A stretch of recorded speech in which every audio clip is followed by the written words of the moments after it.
शास्त्री गुरु classes की short trick में आप सभी का स्वागत और अभिनंदन है। आज जानेंगे इस वीडियो में भारतीय संविधान की अनुसूचियां। शॉर्ट ट्रिक के माध्यम से भारतीय मूल संविधान में 8 अनुसूचियां थी। आज वर्तमान में बात करें तो 12 अनुसूचियां हैं। तो जानते हैं वो शॉर्ट ट्रिक कौन कौन सी है इस वीडियो के माध्यम से। सबसे पहले हम बात करें पैप और पहली अनुसूची। पैप और पहली अनुसूची, पैप और प्रांत। भारत देश में 28 प्रांत है वर्तमान में, और 28 प्रांतों का जो उल्लेख है पहली अनुसूची में किया गया है। और साथ में 8 केंद्र शासित प्रदेश हैं। 8 केंद्र शासित प्रदेश कौन कौन से हैं? तो आप चलो दादी जलो, आप चलो दादी जलो। आप का मतलब है अंडमान, और पै का अर्थ हुआ पंडुचेरी, और चैप हो चंडीगढ़, चंडीगढ़, और लय का अर्थ हुआ यहां पर लक्षद्वीप, दा फोर दादरा नगर हवेली एवं दमन द्वीप, और दी फोर दिल्ली, और जय फोर जम्मू, और लय फोर लद्दाख। इस तरीके से हमारे देश में 8 केंद्र शासित प्रदेश हैं वर्तमान में। या ऐसे कह सकते हैं दादी जी चल, दादी जी आप चलो, दादी जी आप चलो। तो पहले अनुसूची में 28 प्रांत और 8 केंद्र शासित प्रदेशों का उल्लेख किया गया है। बात करें 2 जून 2014 को तेलंगाना राज्य बनाया गया। 31 अक्टूबर 2019 को हाल ही में जम्मू कश्मीर और लद्दाख को क्या बना दिया गया? केंद्र शासित प्रदेश का दर्जा दिया गया। और 61वें संविधान संशोधन में दिल्ली को राष्ट्रीय राजधानी का दर्जा दिया गया था। और 26 जनवरी 2020 को दादरा नगर हवेली और दमन द्वीप दोनों को मिलाकर के एक केंद्र शासित प्रदेश बना दिया गया। तो अब जान लेते हैं दूसरी अनुसूची का बात करें तो दो का मतलब हुआ वेतन दो, वेतन दो। राष्ट्रपति पद से लेकर के भारतीय महालेखा परीक्षक पद का जो वेतन का उल्लेख, भत्ते का उल्लेख, पेंशन का उल्लेख कहां किया गया है? अनुसूची 2 में, अनुसूची 2 में किया गया है साथियों। तो वेतन दो, वेतन दो। अब बात करें तीसरी अनुसूची की। तीसरी में स आ रहा है, शपथ की बात करेंगे। यहाँ राष्ट्रपति, उपराष्ट्रपति, मंत्री का पद ग्रहण शपथ का उल्लेख किस में कर रखा है? तीसरे में कर रखा है। यहाँ पर सभापति, उपसभापति, अध्यक्ष और उपाध्यक्ष का उल्लेख नहीं है तीसरी अनुसूची में। अब चौथी की बात करें तो चौथी का मतलब हुआ चौथ। चौथ को भी राजा बनाया जा सकता है, चौथ को भी राजा बनाया जा सकता है। ये एक राजा का मतलब राज्यसभा का सदस्य बनाया जा सकता है। जो कोई चुनाव में हार जाए उसको राज्यसभा का सदस्य बना दो। चौथ बाबा को भी क्या बनाया जा सकता है? सदस्य राज्यसभा का बनाया जा सकता है। तो चौथ तो राज्यसभा का सदस्य। चौथी में किसका उल्लेख कर रखा है? राज्यसभा के सदस्य का उल्लेख किया गया है। ये बैकडोर एंट्री का साधन है। चौथी में कोई भी लोकसभा का चुनाव हार जाए और उसको राज्यसभा का सदस्य बना सकते हो चौथी अनुसूची के अनुसार, इसलिए इसको चौथ भी कहा है, यानी चौथ बाबा को भी बना सकते हैं। यहाँ पर पांचवी अनुसूची में, पांचवी में क्या है? जनजाति का प्रशासन, जनजाति का प्रशासन। पैप और पांचवी पैप और प्रशासन के बारे में उल्लेख किया गया है। अब प्रशासन किसका होगा? जनजाति का प्रशासन और नियंत्रण होगा। छठी में अमी मैत्री, छठी में क्या है? अमी मैत्री। A for Assam, may for Mizoram, may for Meghalaya, त्रि फॉर त्रिपुरा। ये 4 राज्य हैं। इन 4 राज्यों की जनजाति क्षेत्र का प्रशासन के बारे में उल्लेख किसमें है? छठी में किया गया है, छठी अनुसूची में किया गया है साथियों।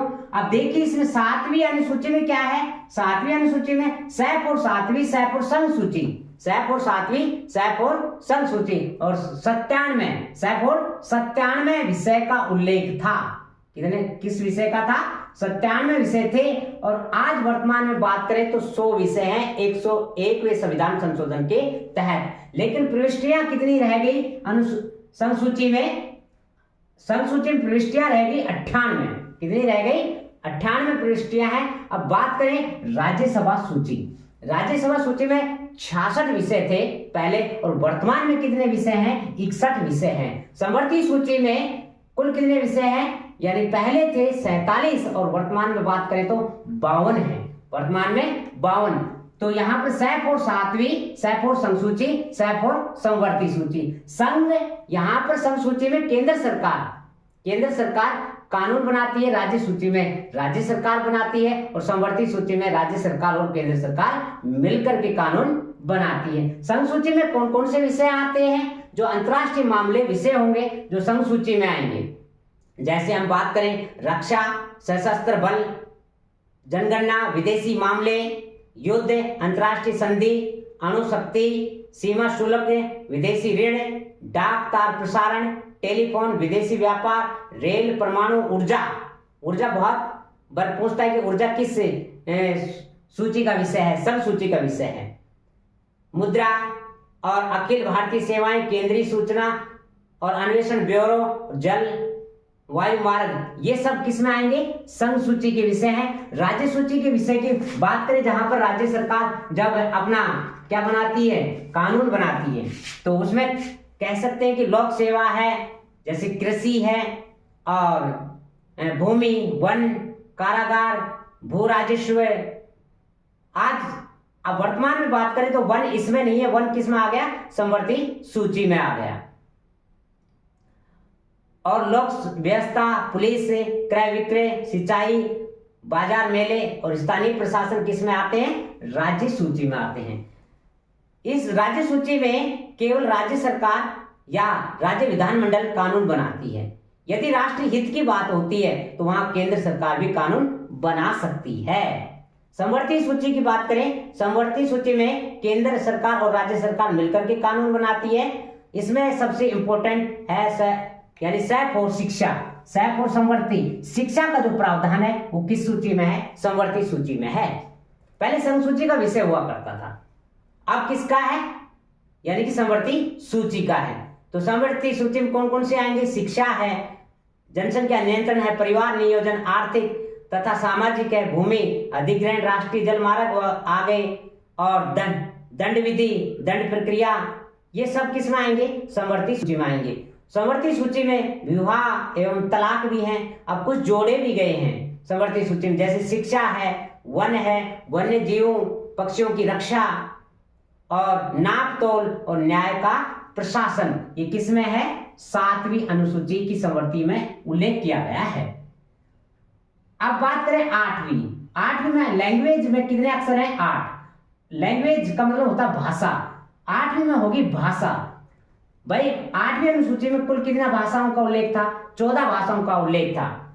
और 1967 की बात करें तो एक सिंधी भाषा और जोड़ दी गई, और 1992 में 71वें संविधान संशोधन के तहत 71वें संविधान संशोधन हुआ, उसके तहत क्या जोड़ दिया गया? नमक जोड़ दिया गया। नमक का मतलब हुआ न फॉर नेपाली, मैं फॉर मणिपुरी और कै फॉर कोंकणी भाषा को जोड़ दिया गया 8वीं अनुसूची में। 92वें संविधान संशोधन 2003 में हुआ, और इसमें 4 भाषाएं जोड़ दी गई। वो कौन कौन सी भाषाएं थी? बोडोमास, बो फॉर बोडो, डो फॉर डोगरी, माप का मतलब हुआ मैथिली, और सै फॉर संथाली। बोडोमास, अरे मच्छर जब काटे तो बोडोमास लगा लिया करो, तो याद रखो बोडोमास। और डोगरी क्रम से बात करें तो 22वीं भाषा है 8वीं अनुसूची में। 22वीं भाषा का क्या नाम है? डोगरी। तो इस तरीके से कुल कितने भाषाओं को दर्जा मिल चुका है? 22 भाषाओं को दर्जा मिल चुका है। 9वीं अनुसूची में नव व, यानी कि यहाँ पर विधियों के बारे में उल्लेख किया गया। राज्य द्वारा संपत्ति अधिग्रहण की विधियां किसमें है? 9वीं अनुसूची में है। 10वीं अनुसूची की बात करें तो द फॉर दस, द फॉर दल, द फॉर दस, द फॉर दल। दल बदल संबंधी जो कानून बनाया गया, दल बदल संबंधी जो कानून बनाया गया वो किस अनुसूची में है? 10वीं अनुसूची में है। और कौन सा संविधान संशोधन था? यहाँ पर बात करें तो 52वां। कौन सा था? 52वां संविधान संशोधन हुआ था 1985 में, और दल बदल कानून बना दिया गया। कोई भी अपना दल बदल सकता है। 11वीं अनुसूची में अब देखो पंचायत में इंग्लिश में लिखते हैं तो 9 अक्षर आते हैं, भाग 9 में उल्लेख है। पंचायत राज का उल्लेख भाग किस में है? 9 में है। अनुच्छेद 243 है। 243 को यदि हम जोड़ते 2, 4 और 3 को जोड़ते तो कितने आते? 9। भाग 9 में उल्लेख किया गया है। भाग 9 में पंचायत राज का उल्लेख कर रखा है भारतीय संविधान के भाग 9 में। और अनुच्छेद किसमें है? 243 ए से लेकर के 243 ओ तक किया गया है। 243 ए से लेकर के 243 ओ तक किया गया है। और 73वां संविधान संशोधन हुआ था 24 अप्रैल 1993 को। 24 अप्रैल 1993 को हुआ। और इस संविधान संशोधन के तहत पंचायत राज की व्यवस्था का उल्लेख कर दिया गया। आरक्षण दिया गया महिलाओं को 50%। 11 अप्रैल 2008 को 50% आरक्षण दिया गया। और अब 11वीं अनुसूची में कुल कितने विषय का उल्लेख किया गया है? 29 विषयों का उल्लेख किया गया है। 29 विषयों का उल्लेख किया गया है। 12वीं अनुसूची की बात करें तो 12वीं अनुसूची में शहरी क्षेत्र स्वशासन का उल्लेख किया गया है। शहरी क्षेत्र स्वशासन का उल्लेख किया गया है भाग 9A में। भाग 9A में किया गया है। अनुच्छेद की बात करें तो 243 से लेकर के 243 ZG तक किया गया है। ZG तक किया गया है। और 74वां संविधान संशोधन हुआ। और 74वां संविधान संशोधन भी कब हुआ? 1993 में हुआ। और 50% आरक्षण की व्यवस्था महिलाओं को दी गई सितंबर 2008 में। और बात करें तो 12वीं अनुसूची में कुल कितने विषय हैं? 18 विषय हैं। कुल कितने विषय हैं? 18 विषयों का उल्लेख किया गया है यहाँ पर। तो ये थे हमारे भारतीय संविधान की अनुसूचियां। और अनुसूचियों के बारे में अब अगले वीडियो में मिलेंगे आपको। यदि साथियों आपको वीडियो अच्छा लगता है तो लाइक करना, चैनल को सब्सक्राइब करना और शेयर करना न भूलें। थैंक यू, बहुत बहुत धन्यवाद।